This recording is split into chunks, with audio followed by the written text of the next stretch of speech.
The gunshot echoed through the valley like thunder, sending a flock of crows spiraling into the copper-tinged sky as Thomas Preston clutched his bleeding side and cursed his rotten luck. He'd managed to outrun the Clayton gang for nearly 3 days, but not before one of their bullets found its mark. Now, as he slumped against the trunk of a gnarled cottonwood tree, miles from civilization with night approaching fast, he wondered if his 28 years of life would end here in this lonely stretch of Wyoming Territory, 1876. Blood seeped between his fingers as he pressed harder against the wound, gritting his teeth against the searing pain. His horse, a loyal Mustang named Copper, whinnied softly nearby as if sensing his master's predicament. Thomas reached for his canteen, taking a small sip to wet his parched throat. The water was warm and tasted of metal, but it was all he had. "Steady now," he muttered, more to himself than to the horse. "Just need to rest a spell, then we'll make it to Mineral Point by morning." The thought of the small mining town, nestled in the foothills less than 20 miles east, gave him a flicker of hope. He'd heard talk of a doctor there, someone who might be able to dig this bullet out before infection set in. If he could just make it through the night and get back in the saddle come dawn. A soft rustling in the brush nearby made him freeze, his free hand instinctively moving to the Colt revolver at his hip. He hadn't survived this long on the frontier by being careless. "Who's there?" He called out, his voice steadier than he felt. "Show yourself." The branches parted, and to his surprise, a woman emerged from the thicket. She was slender but sturdy-looking, dressed practically in a riding skirt and blouse, her auburn hair escaping from a hastily arranged bun. She carried a leather satchel in one hand and a rifle in the other, not pointing at him, but ready if needed. "I heard the shot," she said simply, her eyes quickly assessing him and noting the blood staining his shirt. "You're hurt." Thomas straightened as best he could, pride making him foolish. "It's nothing, just a scratch." The woman's eyebrows rose skeptically as she took a step closer, noting the growing bloodstain. "That's more than a scratch, mister. You need a doctor." "No doctors," Thomas said firmly, memories of his father dying under a surgeon's knife during the war flashing through his mind. "I'll be fine come morning." The woman set down her rifle and approached him with the confidence of someone who knew exactly what they were doing. "My name is Tessa Blackwell. I trained as a nurse during the war." Her eyes met his with a determined glint. "The cowboy said he didn't need a doctor," she said, "then you'll get me instead." Before Thomas could protest further, she was kneeling beside him, gently but firmly moving his hand away from the wound to examine the damage. Her touch was surprisingly gentle for hands that looked accustomed to hard work. "You've lost a fair amount of blood, but the bullet seems to have gone clean through your side, missing anything vital," she assessed clinically. "Lucky for you." "I don't feel particularly lucky, madam," Thomas replied through gritted teeth. A hint of a smile touched her lips. "You're alive to complain, aren't you? That's lucky enough in my book." She opened her satchel, revealing an assortment of medical supplies. "Now, this is going to hurt, but I need to clean and dress this wound properly if you want to avoid blood poisoning."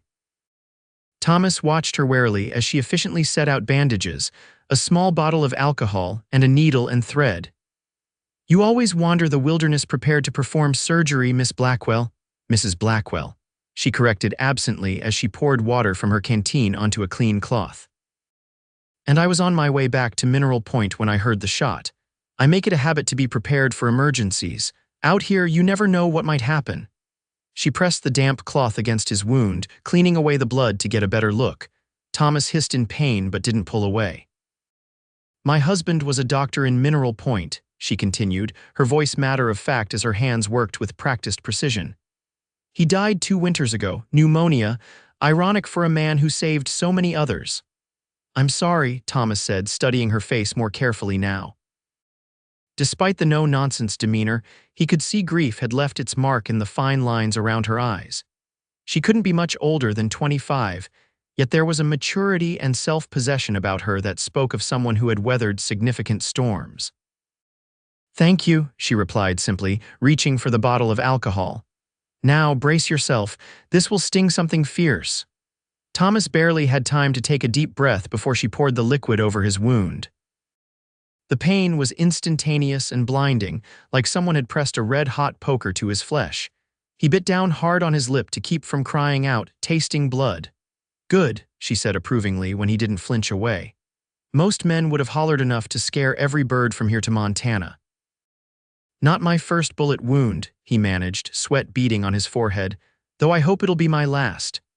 Tessa's eyes flicked up to meet his for a moment, assessing. You're running from someone. It wasn't a question. Thomas saw no point in lying. Clayton gang caught me in their territory. She nodded as if this explained everything, her fingers now threading the needle with steady hands. They've been causing trouble all through these parts, ambushing travelers, robbing the mail coach. She paused. What business did you have with them? None, Thomas said firmly. I was passing through, heading to Montana. They took exception to a stranger on their land. Tessa made a non-committal sound as she began to stitch his wound with neat, precise movements. The Claytons take exception to breathing if it's not one of their own doing it. Her hands remained steady, each stitch placed perfectly despite the fading light. You have a name, stranger? Thomas Preston, he answered, watching her work with a mixture of pain and fascination. Most folks call me Tom. Well, Mr. Preston, she said, tying off the last stitch and reaching for a clean bandage, you should know the Claytons don't give up easily. If they're hunting you, they'll likely follow your trail to Mineral Point. Thomas frowned. I never said I was going to Mineral Point. Tessa gave him a look that suggested she questioned his intelligence. You're wounded, in need of rest and proper care, and Mineral Point is the nearest settlement. Where else would you go? He couldn't argue with her logic, but the thought of bringing trouble to a small town didn't sit well with him. Maybe it's best if I keep moving, head north. And tear these stitches open within an hour, she countered, wrapping the bandage firmly around his torso. That would be a fine way to thank me for my efforts. I don't want to bring trouble to your doorstep, Thomas insisted.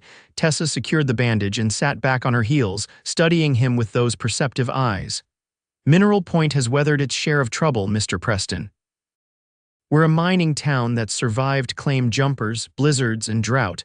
I think we can handle a few outlaws if it comes to that. She began packing her supplies away with efficient movements.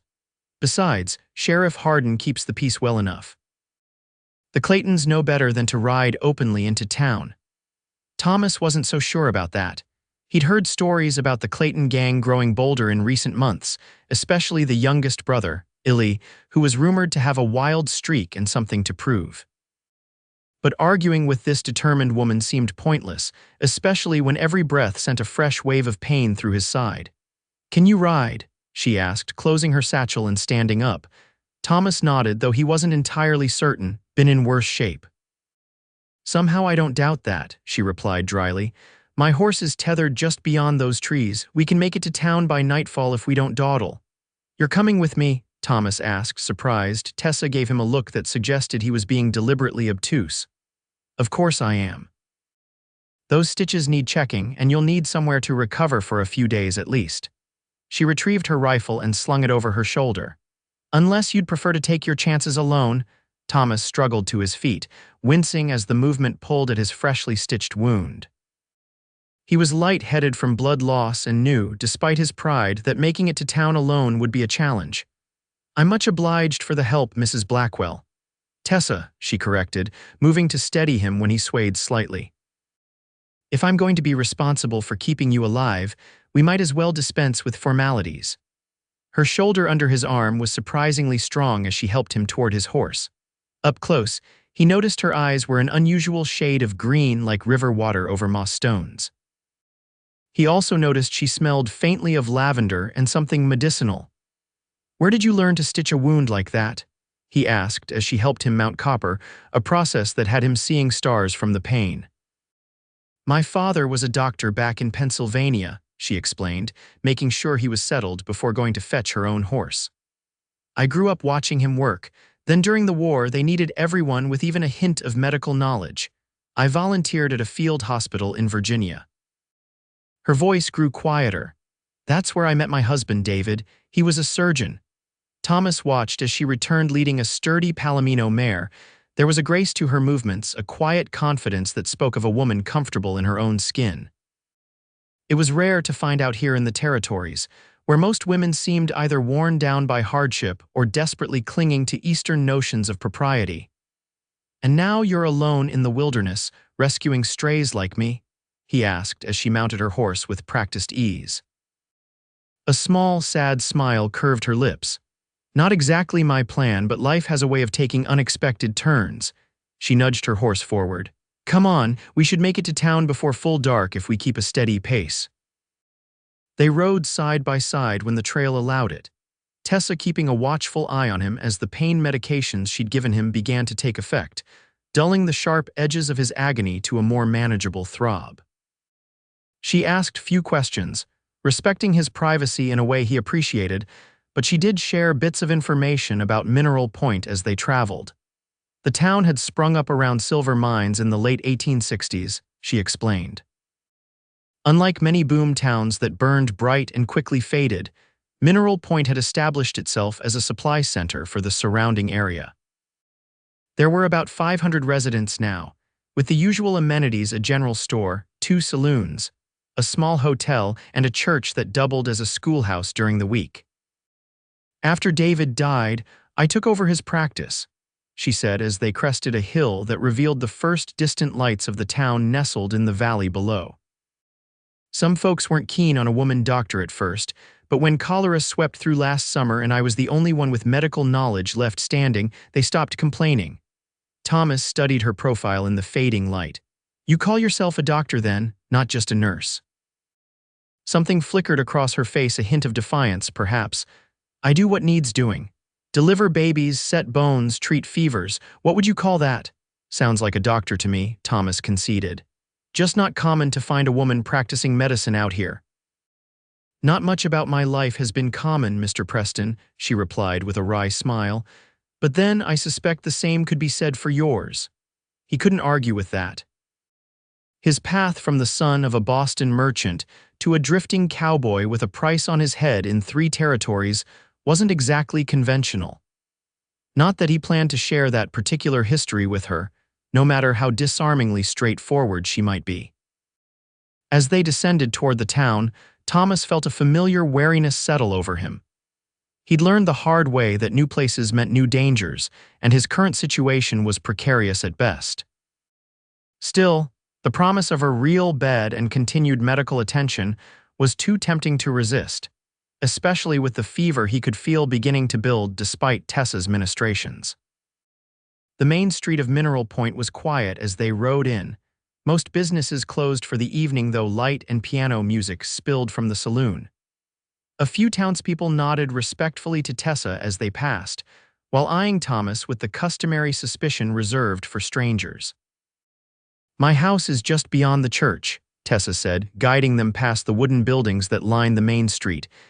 It has a small surgery attached. David built it when we first settled here. Thomas nodded, too focused on staying upright in the saddle to offer much conversation. The medication was wearing off, and each step of his horse sent jolts of pain through his side.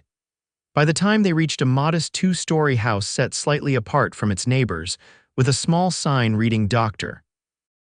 Blackwell Medical Services hanging beside the door, he was sweating and light-headed. Tessa dismounted quickly and came to help him down, her strong hands steady as he nearly collapsed against her. Easy now, she murmured, supporting more of his weight than seemed possible for her frame. Just a few more steps. The next hours passed in a blur of pain and fever dreams for Thomas. He was vaguely aware of being helped onto a narrow bed in what must have been her examination room, of gentle hands removing his bloodied shirt and checking his wound, of a cool cloth on his forehead and bitter medicine on his tongue. At some point he thought he heard her talking with someone else, a man with a deep voice who sounded concerned, but he couldn't make out the words through the fog of fever. When he finally woke fully, sunlight was streaming through a small window, casting patterns across a simple but tidy room. It took him a moment to realize he was no longer in the surgery, but had been moved to what appeared to be a spare bedroom upstairs. He was dressed in a clean nightshirt that was slightly too small across the shoulders, likely belonging to Tessa's late husband, and his wound had been redressed with fresh bandages. As if summoned by his consciousness, there was a soft knock at the door before Tessa entered, carrying a tray with a steaming cup and bowl. "Good morning," she said, looking pleased to see him awake. "Your fever broke around dawn, that's a good sign." Thomas struggled to sit up, wincing at the pull in his side. "How long was I out?" "Nearly 2 days," she replied, setting the tray on the bedside table and helping him adjust the pillows behind his back. "You were quite delirious for a while there, kept muttering about someone named Sarah." Thomas felt his chest tighten at the name. "My sister," he said quietly. "She died when I was 18. Tessa's eyes softened with understanding. "I'm sorry," she said simply, handing him the cup of what turned out to be strong, sweet tea. "Fever has a way of bringing old griefs to the surface." He took a careful sip, grateful for the warmth spreading through his chest. "I should thank you for taking care of me, going well beyond what was necessary." "Nonsense," she dismissed, checking his forehead with the back of her hand. "I couldn't very well leave you to die in the wilderness, could I? What kind of doctor would that make me?" "The sensible kind, probably," Thomas said with a wry smile. "Taking in a stranger being hunted by outlaws isn't exactly playing it safe." Tessa sat on the edge of the bed, her expression serious now. "Sheriff Hardin came by yesterday. I told him about the Claytons. He's increased patrols around town just in case." Thomas frowned, guilt settling heavy in his stomach.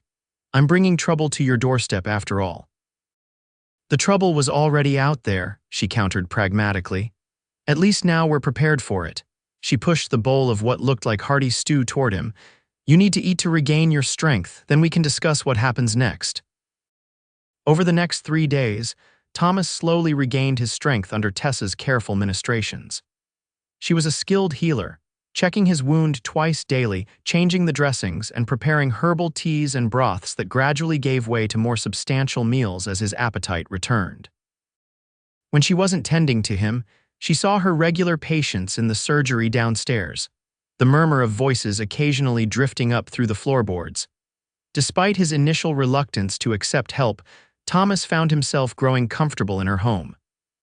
It was a warm, lived-in space, filled with books and simple but quality furnishings.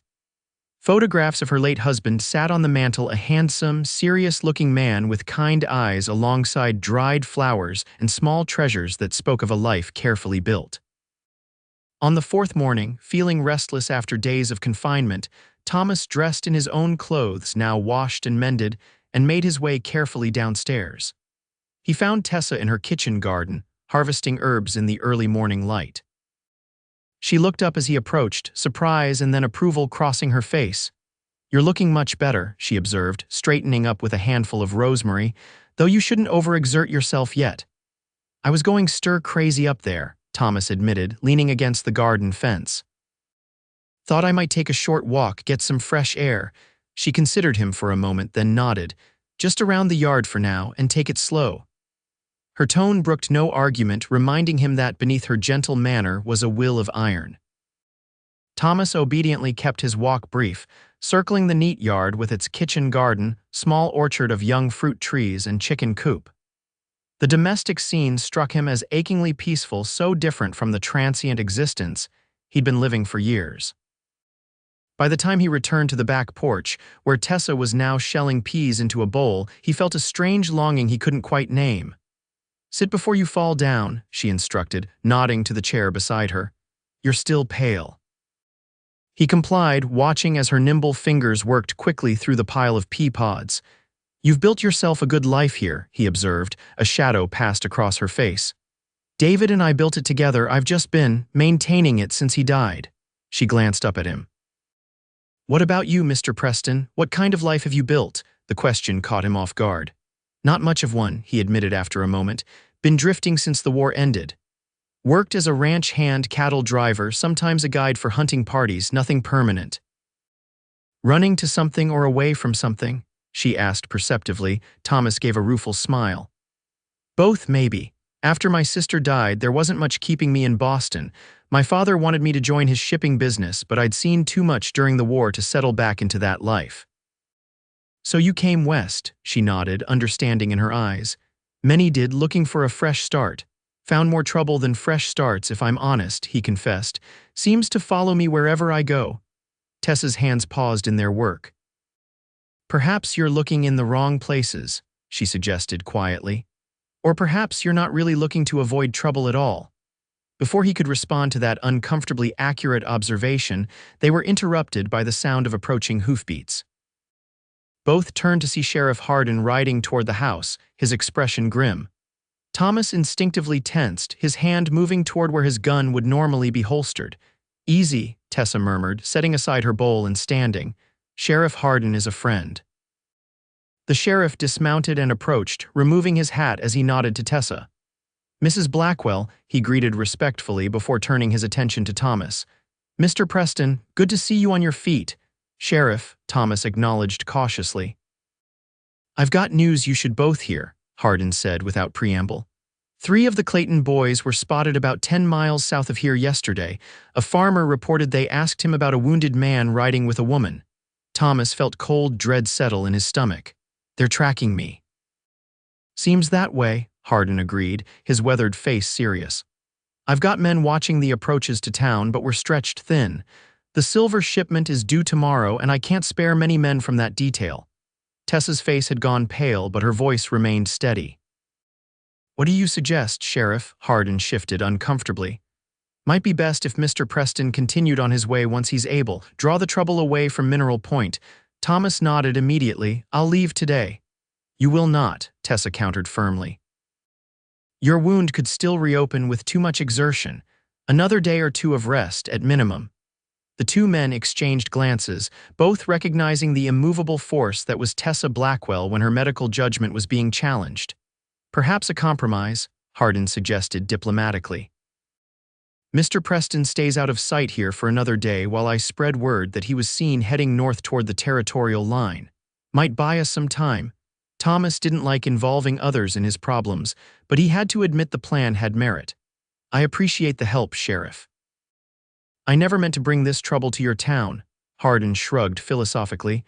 "Trouble finds its way here regardless, Mr. Preston. At least this time we see it coming." He replaced his hat.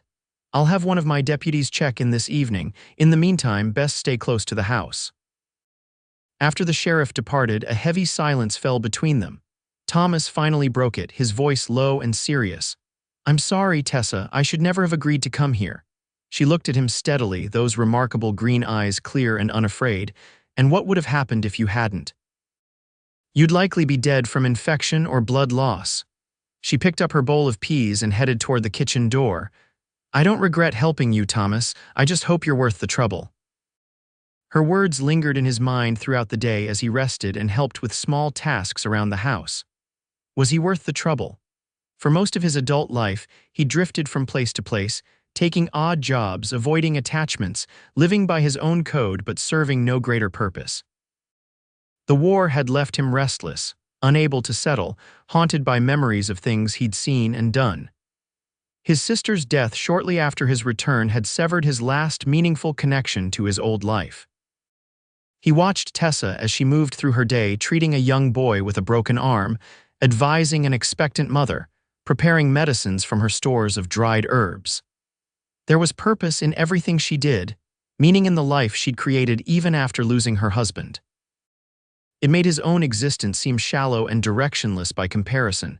That evening, as they sat by the fire after supper, Thomas finally voiced the question that had been bothering him. "Why did you really help me, Tessa?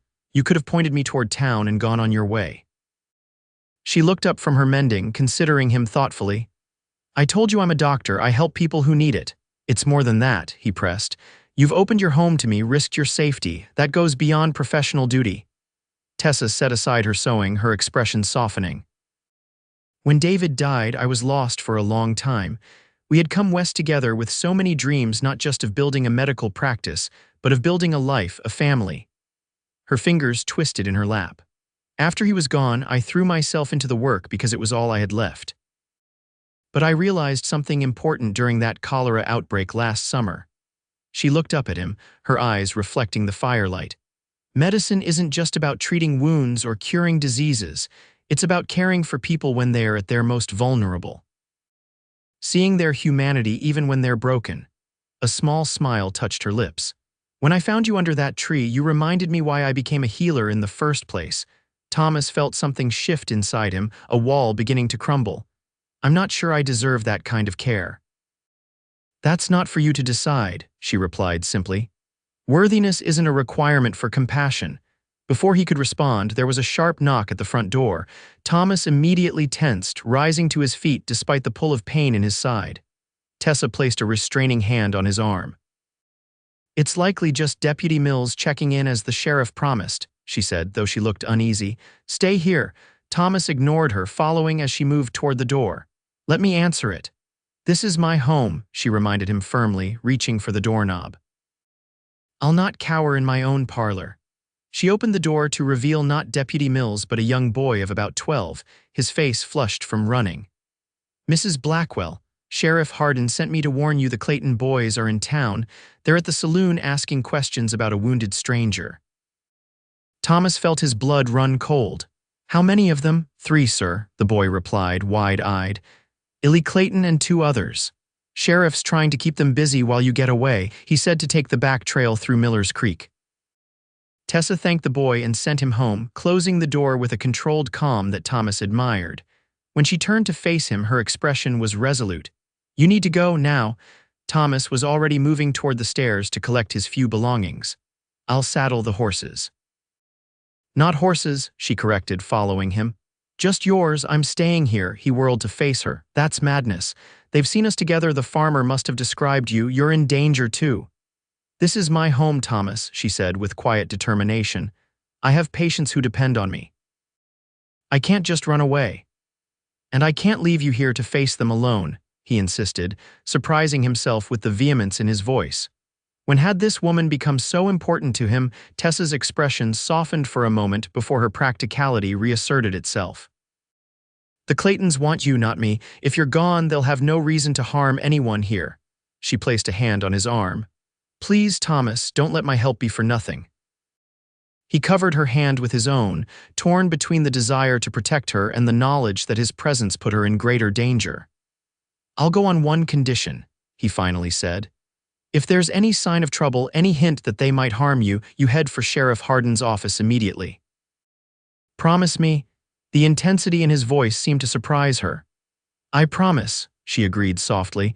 They moved quickly after that, Thomas gathering his few possessions while Tessa packed him food and medical supplies. In the small stable behind her house, he saddled Copper while she gave him detailed directions for the back trail that would take him north, away from the likely path the Claytons would follow if they pursued him. As he prepared to mount, Tessa handed him a small leather pouch. "Extra bandages, ointment for the wound, and willow bark for pain," she explained. "Change the dressing at least once a day and watch for any signs of infection." Thomas took the pouch, his fingers brushing hers. "I don't know how to thank you for everything you've done." "Stay alive," she said simply. "That would be thanks enough." Something in her voice made him pause. Looking down at her in the dim light of the stable lantern, he was struck by how much he'd come to admire her in their short time together, her strength, her compassion, her unwavering sense of purpose. Before he could reconsider, he leaned down and kissed her, a gentle, questioning touch of lips that became something deeper when she responded with unexpected passion. When they finally broke apart, both seemed equally startled by what had happened. Tessa's cheeks were flushed, her eyes wide with surprise and something more complex. "I shouldn't have done that," Thomas said hoarsely, though he felt no regret, only a powerful reluctance to leave her. "No, you shouldn't have," she agreed, then smiled faintly. "It complicates things considerably." The sound of distant shouting from the direction of town broke the moment. Thomas mounted quickly, looking down at her one last time. "This isn't goodbye," he promised impulsively. "I'll come back when it's safe." Tessa nodded, though doubt shadowed her eyes. "Be careful, Thomas." He urged Copper forward, glancing back once to see her standing in the stable doorway, her figure illuminated by the golden lantern light against the gathering darkness. The image stayed with him as he rode through the night, taking the hidden trail she described, pushing northward as fast as his healing body would allow. The next 2 days were a grim test of endurance as Thomas pushed himself and his horse, stopping only when absolutely necessary for brief rest. His wound ached constantly, and he could feel that he'd torn some of Tessa's careful stitches. But he forced himself to keep going, determined to draw the Claytons as far from Mineral Point as possible. On the 3rd day, as he made camp in a sheltered ravine, he heard the distant sound of riders approaching. Moving quickly despite his pain, he positioned himself on higher ground with a clear view of the trail below, his rifle ready. Sure enough, 3 riders appeared, moving slowly as they examined the ground for tracks. Even from a distance, he recognized Clayton's distinctive red hair. Thomas had a clear shot. He could end this now, pick off at least one of them before they knew what was happening. His finger hovered over the trigger, muscle memory from his days as a sharpshooter during the war taking over. But something stopped him, not fear, but a sudden realization that more bloodshed would only continue the cycle of violence that had defined too much of his life. Instead, he waited until they passed, then quietly broke camp and doubled back, taking a more circuitous route. Let them chase shadows further north while he circled around. He had unfinished business in Mineral Point. It took him 5 more days to make his way back, approaching the town cautiously from the east, watching for any sign of the Claytons. When he was certain they weren't around, he rode directly to Sheriff Hardin's office, tying Copper outside and entering to find the lawman at his desk. Hardin looked up in surprise. "Preston, didn't expect to see you back here." "The Claytons followed me north," Thomas explained, taking a seat across from him. "I led them on a wild chase for a few days, then doubled back. How are things here?" Hardin leaned back in his chair. "Quiet." "They caused a bit of a ruckus at the saloon that night, asking questions about you. When they couldn't get answers, they rode out, presumably after you." He studied Thomas with shrewd eyes. "They'll be mighty unhappy when they realize you've given them the slip." "I'm counting on them continuing north for a good while before they figure it out," Thomas said. "But I need to know, did they bother Mrs. Blackwell?" Something like approval flickered in the sheriff's eyes. "They tried. Rode out to her place the morning after you left, demanding to know where you'd gone." A smile crept across his weathered face. "She met them on the porch with that rifle of hers and informed them that her property was off limits to, and I quote, uncivilized ruffians who hadn't the sense God gave a goose." Despite his concern, Thomas couldn't help but laugh. It sounded exactly like something Tessa would say. When he started getting belligerent, she reminded him that she'd treated his youngest brother's broken arm last winter and would be happy to demonstrate how to break it again if he didn't remove himself from her property immediately. Hardin chuckled at the memory. "Woman's got more spine than most men I know." Relief washed through Thomas, followed quickly by admiration and something warmer he wasn't quite ready to name. "Is she at home now?" "Should be. Last I heard she was delivering the Ferguson baby." Hardin's expression grew serious. "What are your intentions here, Preston? Mrs. Blackwell is well respected in this town, if you're just passing through again." "My intentions are honorable," Thomas assured him, surprised to realize he meant it completely, "but complicated by the fact that I've got the Claytons gunning for me." Hardin considered this. "You know, the territorial marshal's been looking to build a case against the Claytons for months. They've terrorized 3 counties with their thieving and bullying. If you were willing to give a statement about what happened." Thomas saw where he was heading. "You think the marshal could bring them in? With the right evidence and some cooperation from folks they've harmed, it's possible." Hardin leaned forward. "Might be a better solution than looking over your shoulder for the rest of your life, or putting Mrs. Blackwell in danger." The idea had merit. Thomas had been running so long it hadn't occurred to him that there might be a legal way to resolve his situation. "I'll think on it," he promised, "but first I need to see Tessa." Hardin nodded, standing to see him out. "Fair enough." "But Preston," he added as Thomas reached the door, "that woman's been through enough heartache already. Be sure of what you're offering before you make any promises."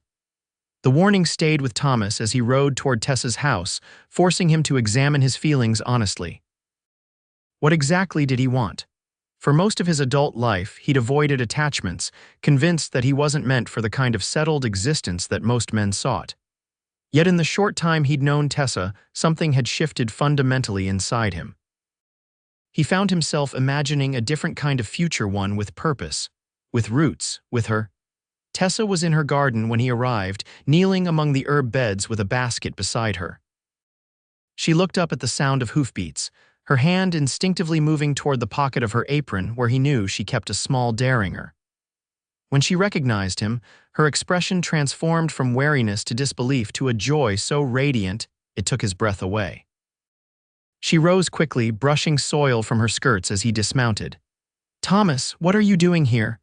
The Claytons are still heading north as far as I know, he assured her, closing the distance between them in a few long strides. Up close, he could see she looked tired, with shadows beneath her eyes suggesting she hadn't been sleeping well. Are you all right? Hardin told me they came here. I'm fine, she said, her eyes searching his face anxiously, but you're not fully healed yet. You shouldn't have risked coming back. Thomas reached out to take her hands, finding them trembling slightly despite her composed exterior.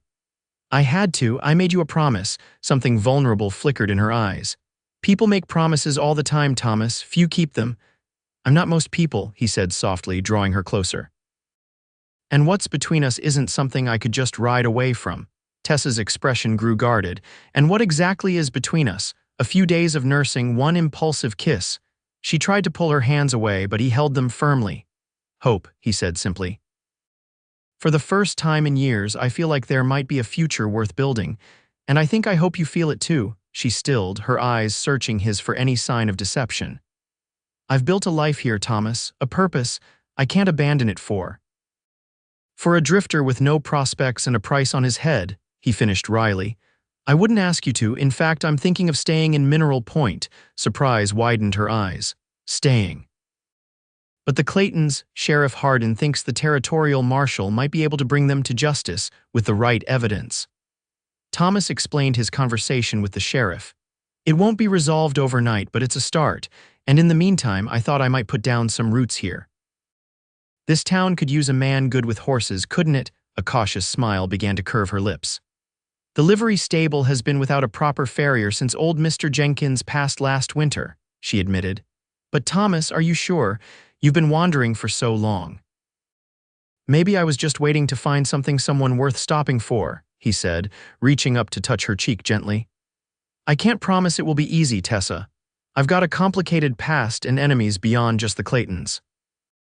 But I can promise that what I feel for you is real, and if you're willing to give me a chance, I'll do everything in my power to be worthy of it.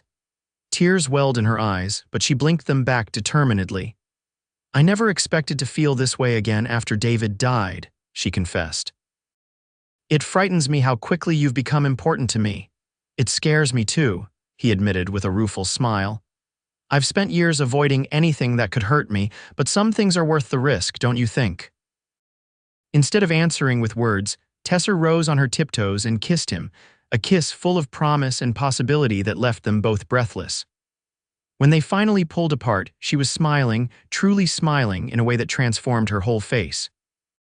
The cowboy said he didn't need a doctor, she murmured, her arms still around his neck. But I think perhaps he needs me anyway. More than I knew, Thomas agreed, drawing her close again. Much more than I knew. The next few weeks passed in a whirlwind of activity as Thomas established himself in Mineral Point. True to his word, he approached the owner of the livery stable, a widow named Mrs. Cooper, and offered his services as a farrier and horse trainer. His skill with animals quickly earned him respect among the townspeople, and while there were some who viewed the newcomer with suspicion, Tessa's vouching for his character went a long way toward his acceptance. Thomas rented a small room above the livery at first, insisting on maintaining proprieties despite the deepening of his relationship with Tessa. They spent their evenings together, sharing meals and stories, learning each other's histories and hopes. Thomas told her about his privileged upbringing in Boston, his rebellious decision to join the Union Army against his father's wishes, and the horrors he'd witnessed during the war that had left him rootless and haunted. Tessa, in turn, shared more about her life with David, their dreams of establishing a medical practice in the West, their heartbreak over being unable to have children, and the devastating loss when pneumonia took him after just 3 years of marriage. She spoke of her initial despair and her gradual discovery that continuing his work gave her a purpose and connection to him that helped heal her grief. As spring turned to summer, Thomas met with the territorial marshal, providing detailed testimony about his encounter with the Clayton gang. Other victims came forward as well, emboldened by the marshal's promise of protection. By mid-July, wanted posters for all 5 Clayton brothers were posted throughout the territory, and reports came that 2 of the younger ones had been apprehended in Montana. With the immediate threat diminishing, Thomas and Tessa's relationship deepened. He began helping her with the heavier aspects of maintaining her property, repairing fences, and expanding her garden. She, in turn, assisted him when animals needed medical attention, their skills complementing each other in ways that felt natural and right. On a warm August evening, as they sat on her porch watching fireflies rise from the meadow beyond her yard, Thomas finally gave voice to what had been in his heart for months. "Marry me, Tessa," he said quietly, taking her hand in his. "I know it hasn't been very long, and I know I'm asking you to take a chance on a man who's still finding his way, but I love you. I want to build a life with you, right here in Mineral Point." Tessa turned to him, her eyes luminous in the fading light. "Are you certain, Thomas?" "Marriage means settling, putting down roots, after all your years of wandering." "I've never been more certain of anything," he assured her. "I was lost for a long time, Tessa, but you helped me find my way home." Her smile was like the breaking of dawn. "Then yes," she said simply.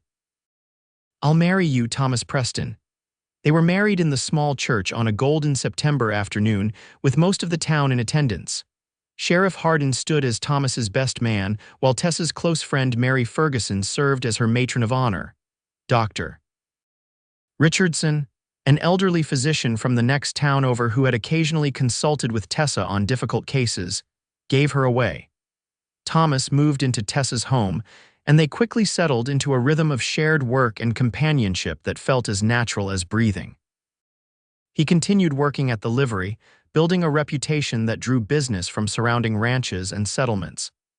Tessa maintained her medical practice, with Thomas occasionally assisting when extra hands were needed for difficult procedures. Their first true test as a married couple came in late November, when word reached Mineral Point that Clayton and his oldest brother had escaped custody in Cheyenne and were rumored to be heading back to their old territory, seeking revenge on those who had testified against them. "You should go stay with your sister in Denver until this is resolved," Thomas urged Tessa as they discussed the news over dinner. "Just to be safe." Tessa set down her fork, her expression resolute. "I will do no such thing. This is our home, Thomas. I won't be driven from it by threats." "This isn't about courage, Tessa. It's about being sensible," he argued. "The Claytons are dangerous men with nothing left to lose." "All the more reason for us to stand together," she countered. "Besides, I have patients who depend on me, Mrs. Wilson is due to deliver any day now, and little Jamie Peters's leg needs regular tending if he's to walk properly again." Thomas recognized the determination in her voice and knew further argument would be futile. Instead, he focused on practical measures reinforcing the doors and windows of their home, ensuring they were both armed and vigilant, and coordinating with Sheriff Hardin to establish regular patrols past their property. For 2 tense weeks, they lived under the shadow of potential threat, jumping at unexpected sounds and sleeping lightly. Then, just as the first heavy snow of winter blanketed Mineral Point, a telegram arrived from the territorial marshal. Clayton had been killed in a shootout near Laramie, and his brother captured once again, this time to be held in the more secure federal prison in Denver. The relief was palpable as they read the news together by the fireplace. "It's over," Thomas said, pulling Tessa into his arms. "Truly over. Thank God," she whispered against his chest. "Now we can look to the future without constantly watching our backs," and look to the future they did. As winter settled over Wyoming Territory, Thomas and Tessa began planning expansions to both their home and businesses. The livery was thriving, with Thomas taking on an apprentice, a quiet, horse-loving boy named Charlie who had been orphaned the previous year. Tessa's medical practice continued to grow as her reputation spread throughout the county. In early spring, as the first green shoots pushed through the thawing ground, Tessa shared news that changed everything. She was expecting a child. The joy that overtook Thomas at her announcement was like nothing he'd ever experienced, a happiness so profound it seemed to heal ancient wounds he'd carried since the war. "A baby," he marveled, his hand gently resting on her still flat stomach. "Our baby." Tessa's eyes shimmered with happy tears. "I had given up hope of ever becoming a mother," she confessed, "after trying for so long with David, and then," she shook her head, "it feels like a miracle." "You're the miracle," Thomas told her, kissing her tenderly. "You and the life we're building together." The pregnancy progressed well, with Tessa maintaining her practice through the early months, gradually cutting back as autumn approached and her condition became more pronounced. The town rallied around them, with women bringing food and offering help, men assisting Thomas with building a nursery addition to their home. On a crisp November morning, almost exactly a year after they had faced the threat of the Claytons together, Tessa went into labor. Thomas sent Charlie racing for the midwife, Mrs. Hollister, who had been on standby for weeks. Despite having assisted with countless births herself, Tessa was grateful for the experienced midwife's presence as her labor intensified. After 14 hours of labor, their son was born a healthy, robust boy with a shock of dark hair and lungs that announced his arrival to the entire neighborhood. They named him David Thomas Preston, honoring both the man who had been so important to Tessa's past and the father who would shape his future. Holding his son for the first time, Thomas felt a sense of completion he had never thought possible. This tiny being represented everything he and Tessa had built together: love, trust, home, and now family. Looking at Tessa, exhausted but radiant as she watched her husband cradle their child, Thomas felt overwhelmed with gratitude for the twist of fate that had brought them together. "Who would have thought," he said softly, sitting beside her on the bed, "that getting shot would turn out to be the best thing that ever happened to me?" Tessa laughed, leaning against his shoulder to gaze down at their son. "Perhaps next time you want to change your life, you could try something less dramatic." "No need," Thomas assured her, pressing a kiss to her temple. "I've found everything I need right here." As winter settled once again over Mineral Point, the Preston household was a haven of warmth and joy. Little David thrived under his parents' devoted care, and the community embraced the family that had become integral to the town's life. Thomas's business expanded further, with plans to add a proper breeding operation for quality horses in the spring. Tessa continued her medical practice on a limited basis, focusing primarily on women's and children's health while mentoring a young woman from town who showed promise and interest in medicine. 5 years later, as they celebrated little David's birthday with friends and neighbors gathered in their expanded home, Thomas found a moment alone with Tessa on the porch, watching the sunset paint the Wyoming sky in spectacular colors. "Any regrets?" he asked, wrapping his arm around her waist. Inside, the sounds of children laughing their son and the 2-year-old daughter who had joined their family the previous summer mingled with the cheerful conversations of friends who had become like family. Tessa looked up at him, the same remarkable green eyes that had captivated him from the beginning now filled with contentment and a love that had only deepened with time. "Not a single one," she assured him, "though I still think you were the most stubborn patient I ever treated." Thomas laughed, pulling her closer. "And you were the most persistent doctor. The cowboy said he didn't need a doctor. She said, 'Then you'll get me instead.'" He mimicked her determined tone from that first meeting. "Thank God I didn't have a choice in the matter." "You always had a choice," Tessa corrected gently. "You just finally made the right one." As they stood together watching the day fade into twilight, Thomas reflected on the journey that had brought him to this moment, from a lost and wounded drifter to a man with purpose, roots, and a family he cherished above all else. All because he'd stumbled into the path of a remarkable woman who had healed more than just his physical wounds.